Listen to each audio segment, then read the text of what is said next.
નમસ્કાર દર્શક મિત્રો, આપ જોઈ રહ્યા છો મુંબઈ તરંગ ન્યૂઝ. હું છું એન્કર અર્પિતા પટેલ. હવે જોઈએ અગત્યના સમાચાર. અમરેલીના રાજુલા પંથકમાં સ્ટેટ મોનિટરિંગ સેલનો દરોડો. ડીઝલ, પેટ્રોલ અને ડામર ચોરીનો બિનકાયદેસર જથ્થો ઝડપી પાડતી એસએમસી. રાજુલાના પીપાવાવ ચોકડીથી પીપાવાવ પોર્ટ નજીક રાજધાની હોટેલના કમ્પાઉન્ડમાં દરોડો. ચોરીનું ડીઝલ 12,550 લીટર 11,54,600નું ઝડપાયું. ચોરીનું પેટ્રોલ 300 લીટર 28,800નું ઝડપાયું. ચોરીનું ડામર 19 ટન 6,27,000નું ઝડપાયું.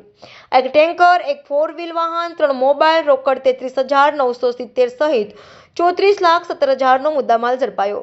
દિગ્વિજય સિખુમાર નામનો ભાગીદાર અને સલીમ પઠાણ ડીઝલ ભરવા આવેલ ડ્રાઈવરની ધરપકડ. લાખોની ચોરીના એસએમસીએ પર્દાફાશ કર્યો અને પીપાવાવ મરીન પોલીસ ઊંઘતી ઝડપાઈ. અમરેલી પોલીસ તંત્રની નાક નીચેથી એસએમસી દ્વારા 37 લાખની ડીઝલ, પેટ્રોલ અને ડામર ચોરી ઝડપાઈ. રિપોર્ટર ભાવેશ વાઘેલા, મુંબઈ તરંગ ન્યૂઝ, અમરેલી.